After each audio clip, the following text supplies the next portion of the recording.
시청자 여러분 안녕하십니까? 화요일 아침 뉴스 퍼레이드 시작합니다. 미국과 이란의 강대강 대치가 이어지면서 호르무즈 해협 상황이 사실상 종전 MOU 협정 이전으로 되돌아갔습니다. 이란의 해협 폐쇄 선언에 미국도 대이란 해협 봉쇄를 재개하겠다고 밝힌 겁니다. 트럼프 대통령은 해협을 지나는 선박들에게 안전을 대가로 20%의 통행료도 받겠다고 선언했는데 불안한 정세에 국제유가는 10% 가까이 급등했습니다. 오늘 첫 소식은 이정민 기자가 보도합니다. 이란 반다르 아바스 해군기지 항만을 향해 해상에서 무언가가 접근해 오더니 이내 폭발이 일어납니다. 현지 시간 13일 미 중부사령부가 공개한 미군 해상 드론 무인 수상 함정이 이란 반다르 아바스 해군기지를 공격하는 모습인데 미군이 전투에서 해상 드론을 사용한 건 처음입니다. 미군과 이란 간 강대강 대치에 호르무즈 해협을 둘러싼 신경전도 재개됐습니다. 트럼프 대통령은 SNS를 통해 이란 항구와 연안을 오가는 선박에 대한 봉쇄를 재개하고 해협을 오가는 민간 선박의 안전을 미군이 보장하는 대가로 선박에 선적된 모든 화물의 20%를 받겠다고 선언했습니다.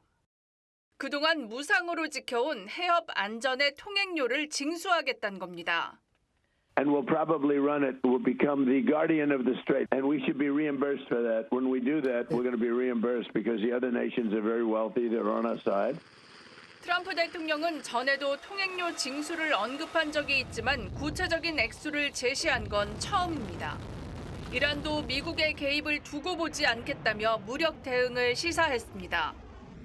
بر این اساس اعلام می‌گردد پیرو هشدارهای قبلی به هیچ عنوان به آمریکا اجازه دخالت در مدیریت تنگه هرمز را نمی‌دهیم و نخواهیم داد. 호르무즈 해협을 둘러싼 양국 대치로 중동 내 긴장 수위가 높아지자 국제유가는 10% 가까이 급등했습니다. TV조선 이정훈입니다. 어제 코스피 7,000선이 무너지며 투자자들은 이른바 블랙먼데이의 공포를 겪어야 했습니다. AI 열풍을 타고 거침없이 질주했던 SK 하이닉스가 하루 만에 15% 넘게 폭락했는데 그 여파로 미국에 상장된 ADR도 밤사이 9% 넘게 떨어졌습니다. 마이크론과 샌디스크 등 다른 미국 메모리 반도체주도 하락의 충격을 피해가지 못했습니다. 정민희 기자 보도합니다.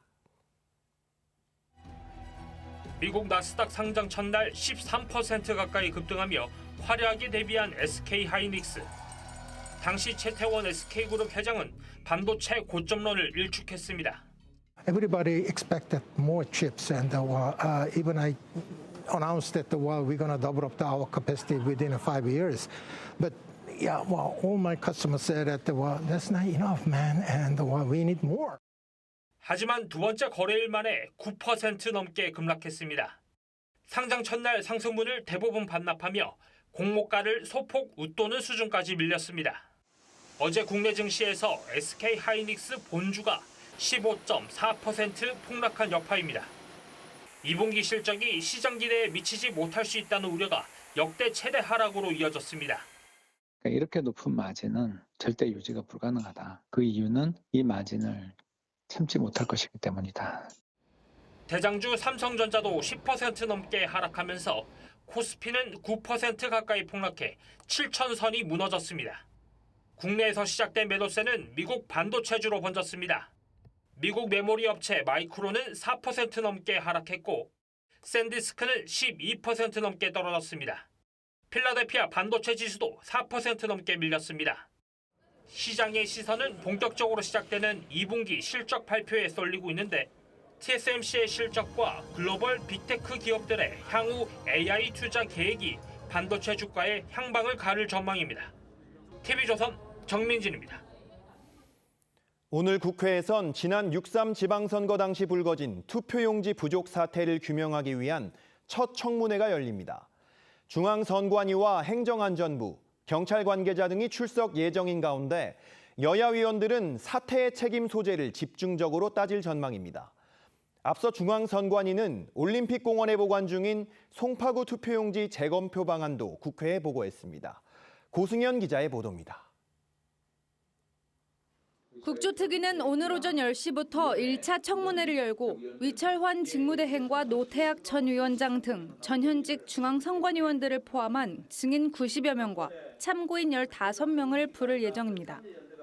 올림픽공원 핸드볼 경기장 투표함 반출 과정에서 시위대와 충돌한 사건과 관련해 유재성 경찰청장 직무대행과 현장 경찰관 등도 증인으로 채택됐습니다.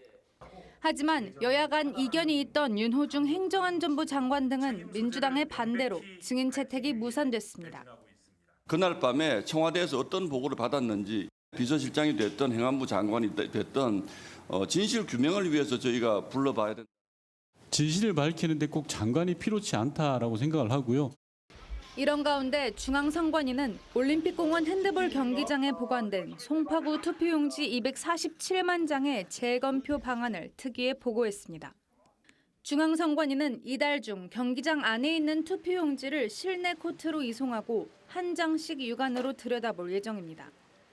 검증이 완료된 용지는 봉인 후 경찰 차량 호송하에 CCTV가 설치된 새로운 보관 장소로 이송되는데 선관위는 모든 과정은 영상으로 기록해 공개하겠다고 밝혔습니다. 국민들께서 불안해하시지 않도록 보관 장소 출입구에 이송 참관인이 서명한 특수 봉인지를 부착하고 내부 및 출입구에 CCTV로 상시 녹화하고 국민들께 투명하게 공개합니다. 오늘 청문회에서 특위가 재검표 보고안을 의결하면 오는 22일 예정된 국정조사 결과 보고서 채택에 앞서 재검표가 이뤄질 거란 관측도 나옵니다. TV조선 고승현입니다. 검찰의 보안 수사권이 완전히 폐지되면 오히려 범죄 피해자들의 권리가 침해될 거란 우려가 커지고 있습니다. 여성단체에 이어서 4년 전 있었던 부산 돌려차기 사건의 피해자가 경찰의 실수를 보완할 대책이 있어야 한다며 피해자의 목소리를 들어달라고 호소했습니다. 한송원 기자입니다. 일면식도 없는 귀가 여성을 무차별 폭행한 부산 돌려차기 사건. 2022년 5월 경찰은 가해자 이모 씨를 중상해 혐의로만 송치했지만 검찰의 보안 수사로 성폭행 목적이 있었다는 사실이 드러났습니다. 사건의 피해자가 무소속 한동훈 의원과 비공개 면담한 뒤 보안 수사권 폐지 반대 입장을 밝혔습니다. 과연 범죄 피해자들의 말을 듣지 않고 지금 진행되는 이 흐름이 과연 옳은가? 약자의 목소리를 귀기울여 달라는. 법무부 장관 재직 당시 해당 사건을 계기로 범죄 피해자 원스톱 솔루션 센터를 만들었던 한 의원도 피해자가 범죄와 직접 싸우는 세상이 와선 안 된다고 지적했습니다. 여성단체 6곳도 국회에서 기자회견을 열고 민주당이 추진 중인 보안수사권 폐지 법안이 피해자 입장에선 개악이 될 수 있다고 우려했습니다. 여당이 피해자 권리 침해에 대한 진지한 고민도 없이 속도전을 하고 있다는 겁니다. 이의 신청 과정은 피해자에게 낙인이 되었고 피해자들은 오랜 시간 지체되는 사법 절차를 감당하기 힘겹습니다. 여성단체들은 보안 수사권을 폐지하려면 모든 사건을 검찰에 넘기는 전권 송치나 피해자의 수사 기록 열람권 등 실효성 있는 보안 입법이 반드시 필요하다고 강조했습니다. TV조선 한송원입니다. 병역 의혹이 불거진 안규백 국방장관과 관련해 국방부가 어제도 병적 기록부를 공개할 수 없다는 입장을 되풀이했습니다. 과거 정치인들은 의혹이 제기되자 증빙서를 내놨는데 이런 모습과는 대조적이라는 지적이 나옵니다. 차순우 기자입니다. 방위병 복무 시절 무단 이탈 의혹을 받는 안규백 장관. 국방부는 관련 의혹을 거듭 부인했습니다. 저희가 여러 차례 설명드렸듯이 국방부 장관은 정상적으로 복무를 완료했고 해당 내용에 대해서는 명백히 허위라는 입장입니다. 하지만 의혹 해소의 근거가 될 세부 병적 기록부는 오해만 키울 수 있다며 공개를 거부했습니다. 안 장관도 지난해 인사청문회 이후 1년 넘게 기록 공개 없이 믿어달라는 해명만 반복해왔습니다. 앞서 의혹이 불거지자 서류를 내놓던 다른 정치인들과는 대조적입니다. 2019년 조국 사태 당시 민주당은 야당 원내대표였던 나경원 의원의 원정 출산 의혹을 제기했습니다. 미국의 특정 지명과 산후조리원이 나왔으니까요.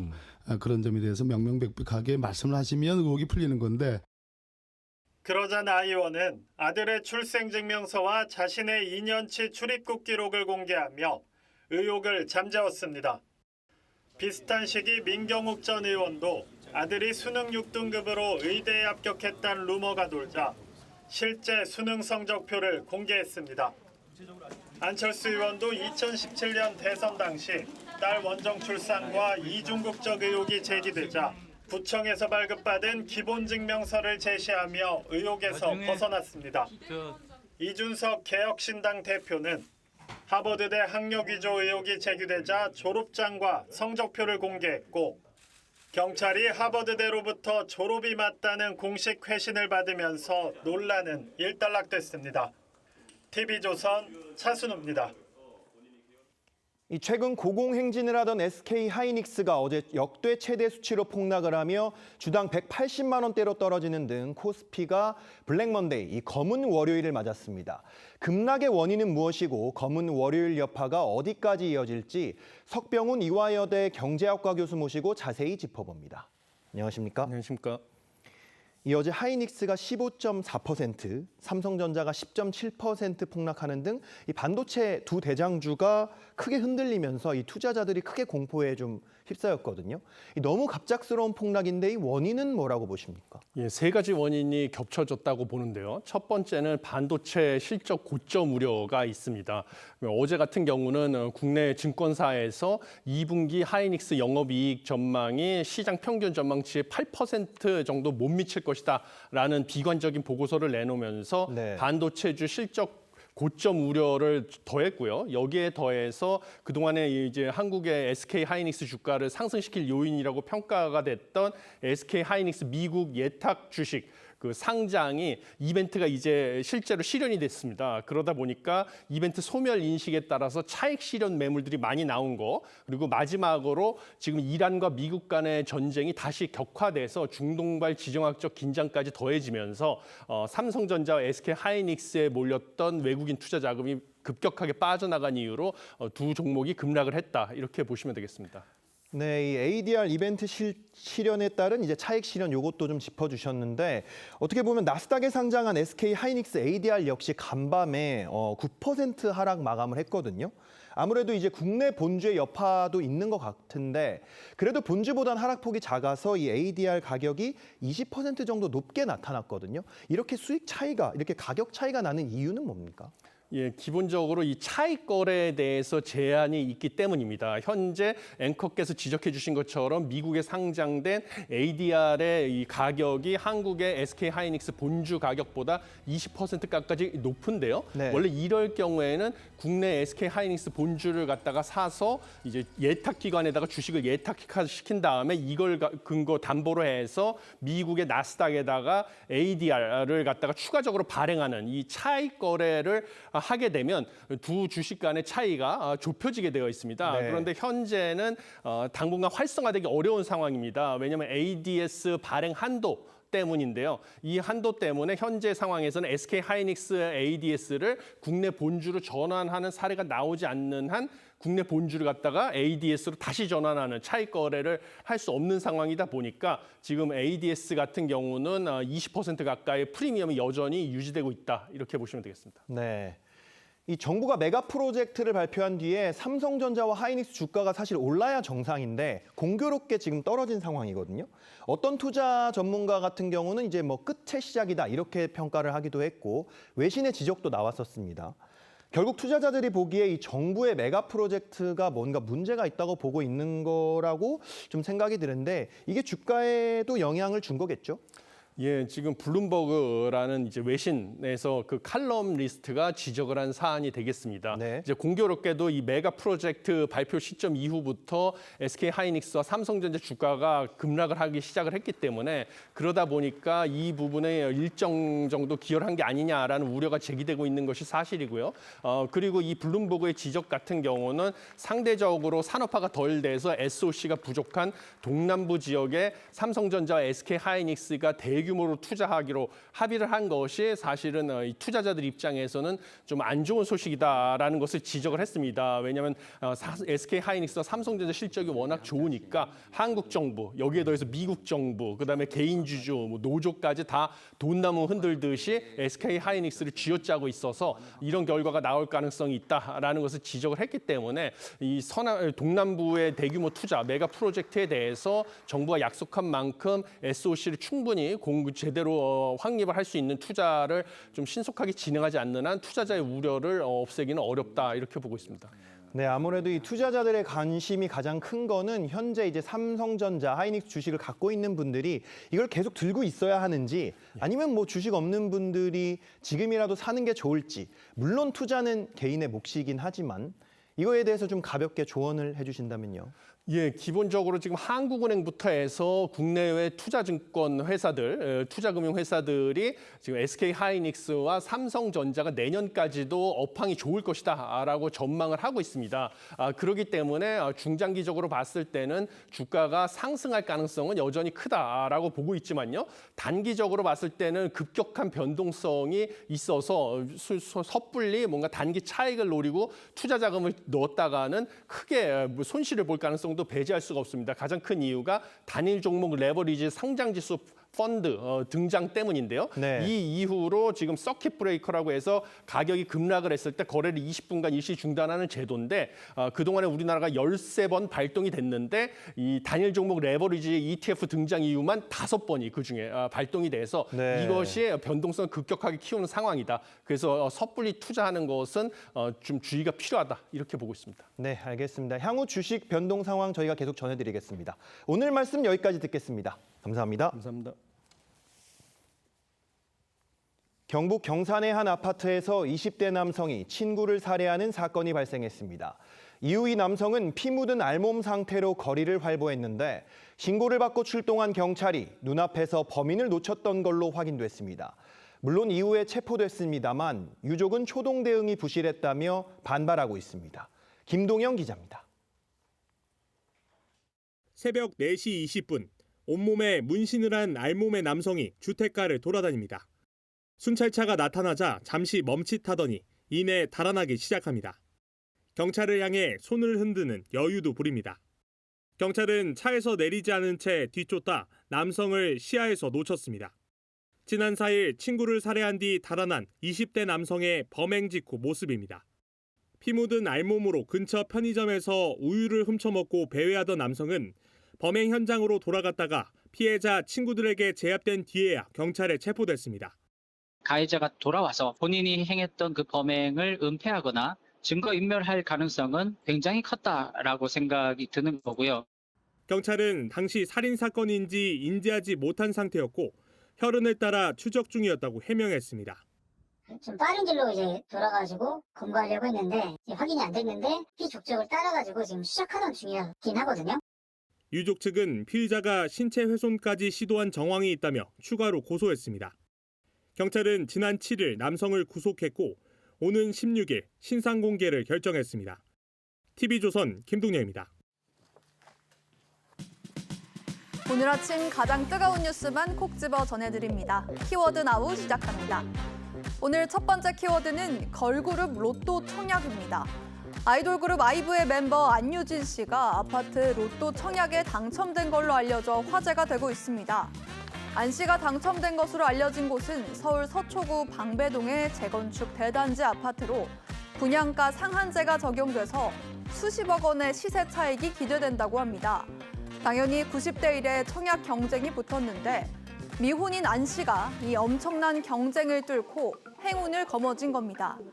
가점을 꽉꽉 채운 청약 통작 없이도 당첨이 가능했던 건 추첨제 때문인데요.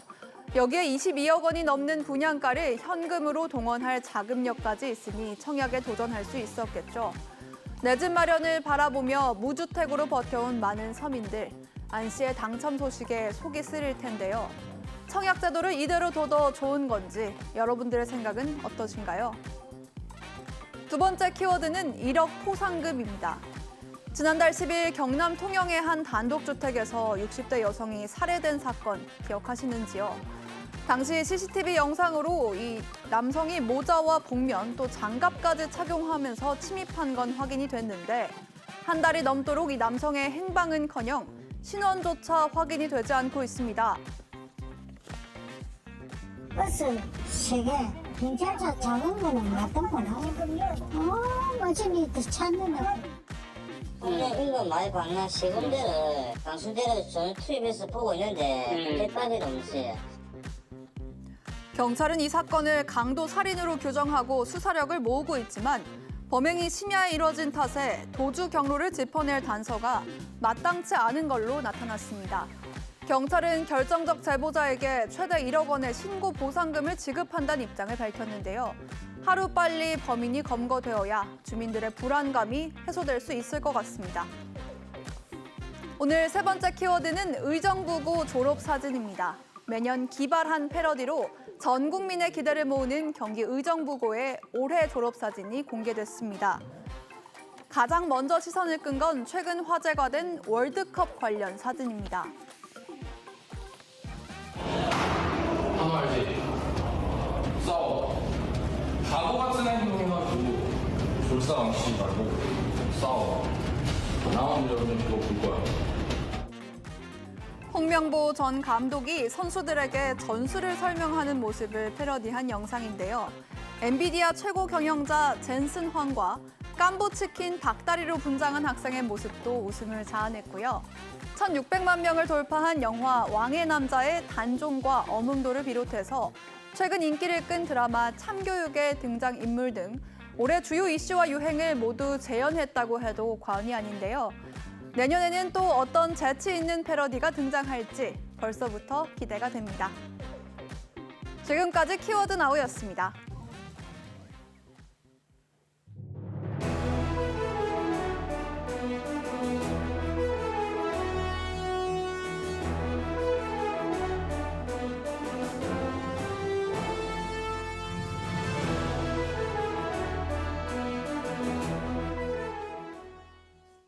이란이 호르무즈 해협을 폐쇄하겠다고 선언하자 미국 또한 대이란 해협 봉쇄를 재개하겠다고 밝히면서 호르무즈가 사실상 종전 MOU 협정 이전으로 되돌아갔습니다.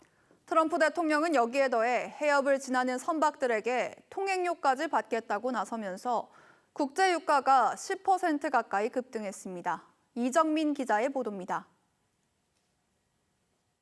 이란 반다르 아바스 해군기지 항만을 향해 해상에서 무언가가 접근해 오더니 이내 폭발이 일어납니다. 현지 시간 13일 미 중부사령부가 공개한 미군 해상 드론, 무인 수상 함정이 이란 반다르 아바스 해군기지를 공격하는 모습인데 미군이 전투에서 해상 드론을 사용한 건 처음입니다. 미군과 이란 간 강대강 대치에 호르무즈 해협을 둘러싼 신경전도 재개됐습니다. 트럼프 대통령은 SNS를 통해 이란 항구와 연안을 오가는 선박에 대한 봉쇄를 재개하고 해협을 오가는 민간 선박의 안전을 미군이 보장하는 대가로 선박에 선적된 모든 화물의 20%를 받겠다고 선언했습니다. 그동안 무상으로 지켜온 해협 안전의 통행료를 징수하겠다는 겁니다. And we'll probably run it. We'll become the guardian of the strait. And we should be reimbursed for that. When we do that, we're going to be reimbursed because the other nations are very wealthy. They're on our side. 트럼프 대통령은 전에도 통행료 징수를 언급한 적이 있지만 구체적인 액수를 제시한 건 처음입니다. 이란도 미국의 개입을 두고 보지 않겠다며 무력 대응을 시사했습니다. بر این اساس اعلام می‌گردد پیرو هشدارهای قبلی به هیچ عنوان به آمریکا اجازه دخالت در مدیریت تنگه هرمز را نمی‌دهیم و نخواهیم داد. 호르무즈 해협을 둘러싼 양국 대치로 중동 내 긴장 수위가 높아지자 국제 유가는 10% 가까이 급등했습니다. TV조선 이정은입니다. 정부가 내년도 예산안을 올해보다 10% 이상 늘려 800조 원대로 편성하기로 했습니다. 역대 유례를 찾기 힘든 지출 증가 속도인데요. 이를 위해 초과 세수라는 법적 용어 대신 추가 세수라는 표현까지 쓰고 있습니다. 무슨 내용인지 최지원 기자입니다. 국가재정전략회의를 주재한 이재명 대통령이 미래 대응 기금을 신설하겠다고 밝혔습니다. 반도체 호황에 따른 세수를 미래와 청년, 지방, 교육 등 4대 분야에 집중 투자하겠다는 겁니다. 과감하고 지속적인 미래 투자를 담보하는 전략적 투자 플랫폼이 필요합니다. 미래 대응 기금은 이 기능을 수행하게 될 것입니다. 당정은 기금 신설을 위한 특별법 제정에도 속도를 낼 방침입니다. 정부는 최근 단일 회계연도에서 세입 예산 전망치 대비 초과분을 뜻하는 초과세수 용어 대신 장기 추세 대비 초과분을 뜻하는 추가세수라는 표현을 쓰고 있습니다. 국가재정법상 지방교부금 정산 등에 우선적으로 써야 하는 초과세수와 달리 추가세수라는 새 개념을 가져와 기금 신설 같은 확장 재정의 명분을 만든 거란 해석이 나옵니다. 추가적인 세수가 확보될 때는 그렇게 내려오는 것이 있을 텐데라고 해서 기대를 하고 있는 또 지방정부가 있을 수 있다는 것이죠. 그래서 이런 것들을 감안해서 미래 대응 기금들이 만들어질 필요가 있기 때문에 기획예산처도 예상 국세 수입이 사상 최대라며 내년도 예산을 800조 원 넘는 파격적인 규모로 편성하겠다고 예고했습니다. 800조 원 플러스 알파 역대 최대 규모로 편성하겠습니다. 늘어난 세수에 뼈를 깎는 지출 구조 조정을 더해 역대 최대의 투자 여력을 만들어내겠습니다. 다만 국가 경쟁력을 위한 파격적 투자 못지않게 재정 운용 원칙과 국가 채무 개선을 위한 논의도 비중 있게 다뤄져야 한다는 지적이 나옵니다. TV조선 최주원입니다. 여당 내에서도 검찰 보안 수사권 폐지에 대한 우려의 목소리가 커지고 있습니다. 사회적 약자 등에겐 최소한의 예외가 필요하다며 동료 의원들에게 재고를 촉구하는 친전까지 등장을 한 겁니다. 국민의힘은 경찰이 괴물이 될 거라며 보안 수사권을 존치하는 내용의 개정안을 당론으로 발의하기로 했습니다. 전정원 기자입니다. 민주당 홍기원 의원이 서류 봉투를 들고 같은 당 의원 사무실을 방문합니다. 보안 수사권이 폐지되고 한 명이라도 억울한 피해자가 발생한다면 그것을 성공한 개혁이라 말할 수 있겠느냐며 형사소송법 개정안 발의에 동참을 호소하는 친전을 돌린 겁니다. 홍 의원은 사회적 약자 대상이나 공소시효가 임박한 사건 등에 한해 검찰의 보안 수사를 허용하는 내용의 개정안을 준비 중인데 공동 발의자 10명을 채우는 대로 발의할 예정입니다. 친전을 받은 한 민주당 의원은 수사권 악용 우려가 없는 사회적 약자 사건에 대해선 보안 수사가 필요하다는 것에 공감한다며 동참 의사를 밝혔습니다. 다만 당내에선 완전 폐지를 주장하는 목소리가 여전히 큰 상황이어서 예정된 의원총회에서 경론이 예상됩니다. 직회부를 해서 포함해서 다 논의할 수 있도록 하고요. 국민의힘은 여당의 보안 수사권 폐지 추진을 규탄하며 경찰의 권력이 집중되면 부패할 수밖에 없는 괴물 조직이 탄생할 거라고 우려했습니다. 이제 경찰은 권력의 하수인이 돼서 국민의 생명과 안전은 나몰라라 할 것입니다. 국민의힘은 보안 수사권을 유지하는 내용의 법 개정안을 이번 주 안으로 당론 발의하기로 했습니다. 범죄 피해자 마지막 희망 보안 수사권 지켜내자. 지켜내자. 지켜내자. 지켜내자. 개정안은 중대범죄의 경우 수사 초기부터 검사와 경찰이 협의해 수사할 수 있게 하는 절차를 담을 예정입니다. TV조선 전정원입니다. 윤석열 전 대통령이 명태균 씨에게서 무상으로 여론조사를 제공받은 혐의로 1심에서 징역 2년을 선고받았습니다. 앞서 김건희 여사는 같은 사건으로 1심과 2심 재판에서 모두 무죄를 선고받았는데 이번엔 어떤 이유로 유죄가 나온 건지 김혜나 기자가 보도합니다. 지난 1월 김건희 여사의 무상 여론조사 수수 혐의를 심리한 1심 법원은 무죄라고 판단했습니다. 명 씨가 본인 홍보를 위해 조사 결과를 전달했을 뿐 계약이나 합의가 있었다는 증거는 없단 겁니다. 2심 재판부 판단도 같았습니다.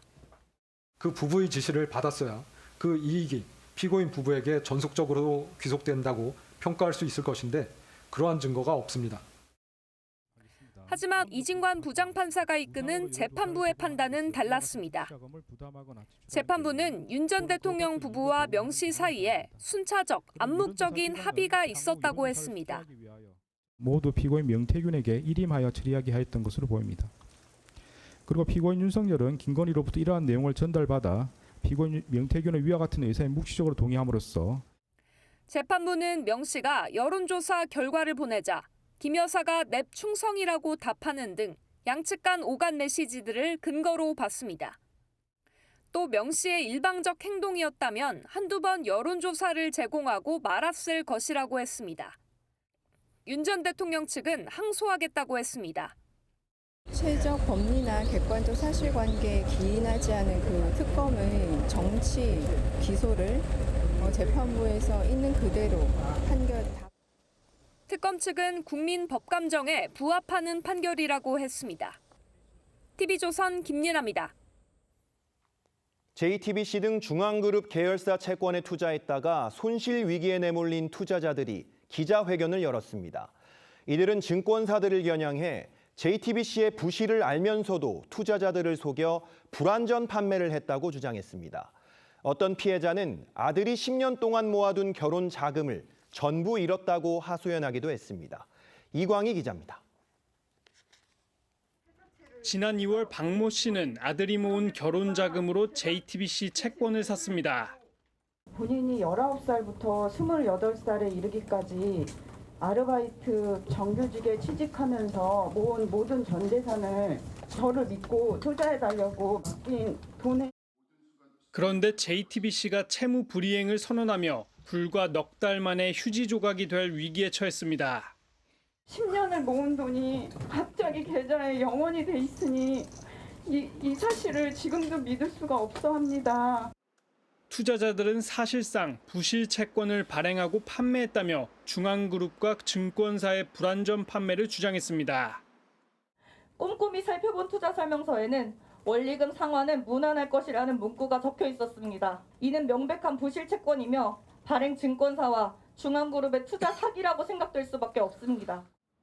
변호인단이 집계한 손실 투자자는 250명, 피해액은 약 325억 원입니다. 피해자들 주장에 대해 중앙그룹 측은 회생법원에서 진행 중인 절차를 충실히 이행하겠다는 입장만 밝혔습니다. 중앙그룹 4개사는 법원 결정으로 회생 절차에 들어갔고 JTBC는 자율 구조조정을 진행 중입니다. TV조선 유광입니다.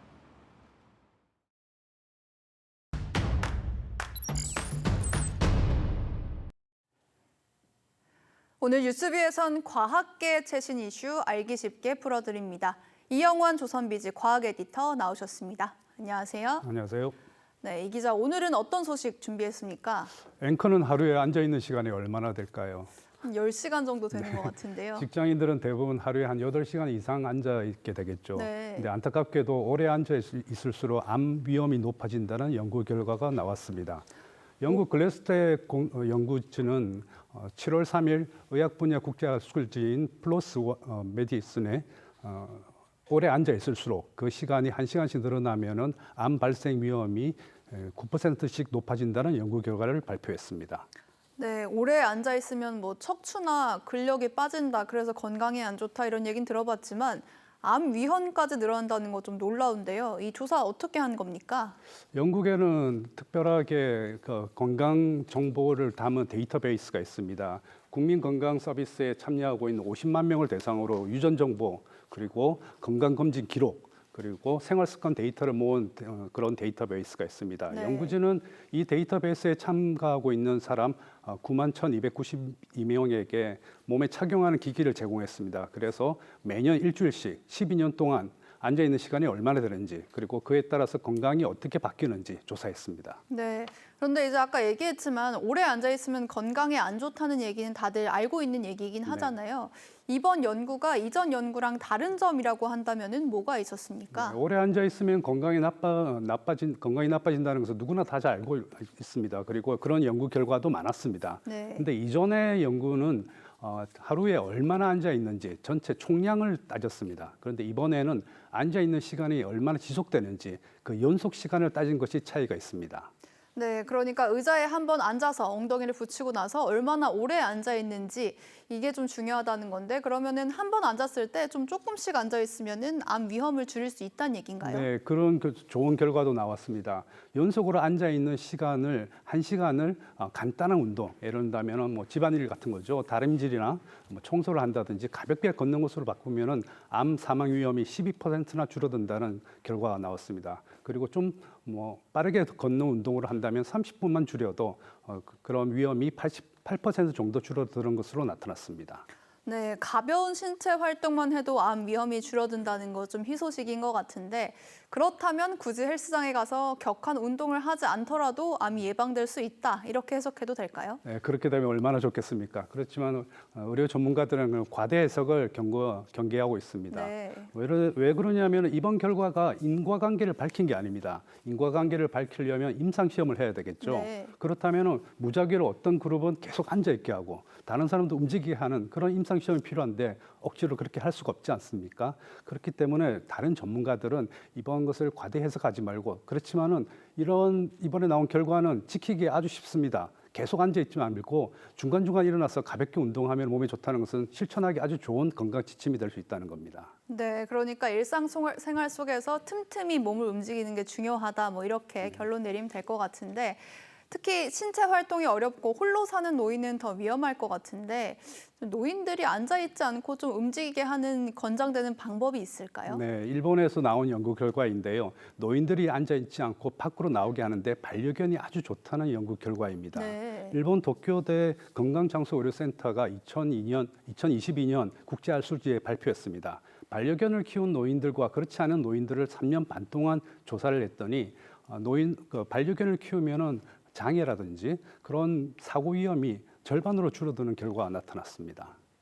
네, 그러니까 개를 산책시키면서 자연스럽게 일상생활 속에서 운동을 하는 게 되니까 신체적 질병 예방 효과가 있다는 건데 또 반려견 키우면 정신 건강에도 좀 도움이 될 것 같아요. 네, 그렇습니다. 반려견을 키우면은 자연스럽게 운동을 하면서 몸이 좋아지겠죠. 이러한 육체적인 효과도 있지만은 정신 건강에도 아주 도움이 된다는 결과가 나왔습니다. 같은 연구진이 2023년에 발표한 연구 결과입니다. 반려견을 키우면 치매가 40%나 줄어든다는 겁니다. 왜 이런 결과가 나오냐면은 반려견을 키우면은 보호자들이 산책을 하면서 공원에 가서 다른 보호자들을 만나게 되겠죠. 네. 그럼 자연스럽게 대화를 하게 됩니다. 이런 과정에서 뇌가 자극되고 인지 기능이 좋아진다는 것입니다. 반려견 키우는 거 여러모로 도움이 많이 되네요. 이 기자 오늘 이야기 잘 들었습니다. 감사합니다. 감사합니다.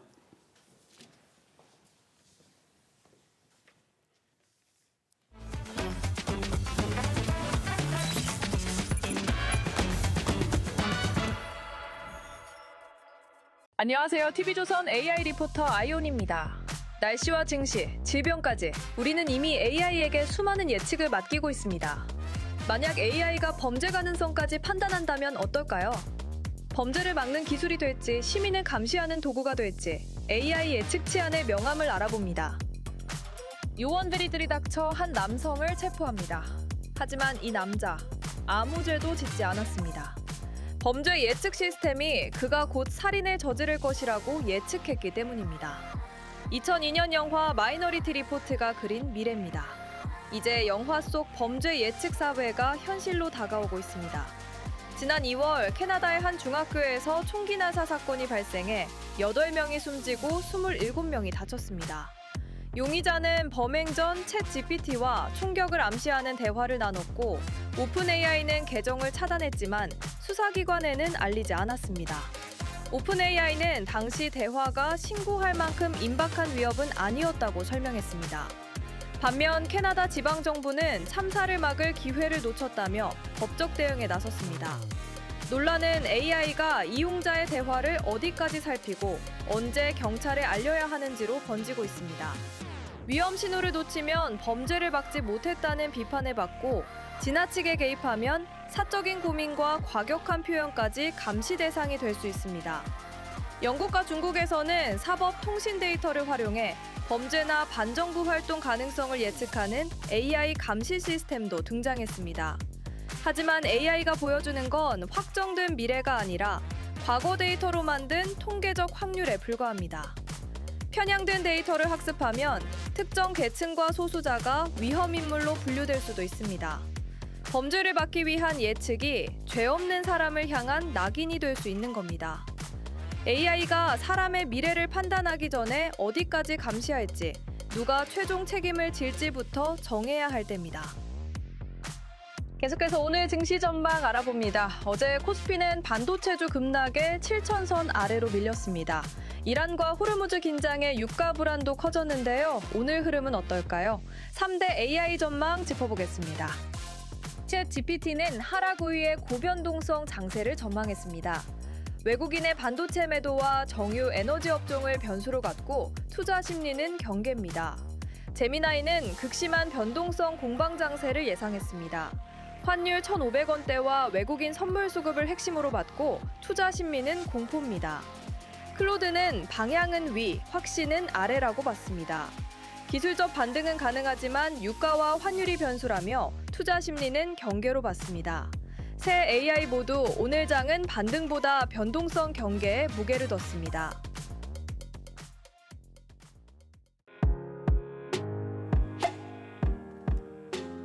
렌즈에 담긴 그 순간 그 의미를 짚어보는 시간이죠. 사진 기자가 선택한 아침의 한 장입니다. 오늘은 조선일보 사진부 오종찬 기자와 함께합니다. 안녕하세요. 오늘 함께 볼 사진 어떤 건가요? 네, 어제 오후 서울 반포 한강공원을 열화상 카메라로 촬영한 장면입니다. 요즘 무더위에 야외 활동하기 힘드실 텐데요. 폭염이 만든 풍경을 사진 기자들이 포착했습니다. 함께 보시죠. 온도가 높을수록 붉은색으로 찍히는데 한강을 제외한 지표면이 모두 붉은색입니다. 폭염 경보가 내려진 경북 경산의 자원회수시설에 온도를 낮추기 위해 쿨링포그가 가동되고 있습니다. 농가에도 비상이 걸렸는데요. 축사에서 소들이 살수차에 물을 맞으며 더위를 식히고 있습니다. 기상청에서 보여주는 전국 체감온도 지도는 온통 빨갛게 표시돼 있습니다. 네, 체감온도 지도를 보니까 이 무더위가 실감이 나는데요. 요즘 밤에도 참 더위가 좀처럼 가시지 않는 것 같아요. 네, 열대야가 계속되면서 밤에도 더위를 식히러 밖으로 나오는 시민들로 북적이고 있습니다. 해가 지자 서울 반포대교 앞에서 시민들이 달빛 무지개 분수를 지켜보고 있는데요. 서울 도심에 있는 청계천에도 많은 시민들이 나와 물가에 앉아 더위를 식혔습니다. 평일 저녁 한강 수영장에도 물놀이를 하는 시민들로 가득했습니다. 네, 오늘은 다시 장맛비가 내린다고 하는데 더위와 비바람 모두 대비 잘 하셔야겠습니다. 지금까지 아침의 한 장이었습니다. 밤낮 없는 무더위가 이어지고 있는데요. 오늘과 내일 사이에는 더위를 잠시 주춤하게 할 장맛비가 내리겠습니다. 오전에 수도권과 충남 지역에 비가 내리기 시작해 차츰 전국으로 비가 확대되겠는데요. 내일까지 경기 북부에 120mm 이상, 강원 북부 지역에도 100mm 이상의 비가 쏟아지겠고요. 수도권에 최대 100mm, 그밖에 중부와 전북에도 30에서 80mm의 많은 비가 예상됩니다. 특히 오늘 밤 사이 중부와 호남을 중심으로 시간당 최대 50mm가량의 많은 비를 퍼붓기도 하겠는데요. 피해 없도록 유의하시길 바랍니다. 현재 전국 곳곳으로 폭염특보와 열대야주의보가 내려져 있습니다. 비가 내리면서 점차 특보가 해제되는 곳이 있겠고요. 오늘 바람도 강하게 불면서 일부 지역에는 강풍 예비특보도 내려져 있습니다. 시설물 관리 잘 해주셔야겠습니다. 오늘 한낮 기온 서울 32도, 광주 31도로 어제보다 조금 낮겠지만 대구는 36도까지 올라 무척 덥겠습니다. 이번 한 주 비 소식이 잦겠습니다. 모레는 제주와 남부를 중심으로 또 한 차례 비가 오겠습니다. 오늘의 날씨였습니다. 이상으로 화요일 뉴스 퍼레이드 마칩니다. 저희는 내일 아침 7시 40분에 뵙겠습니다. 고맙습니다.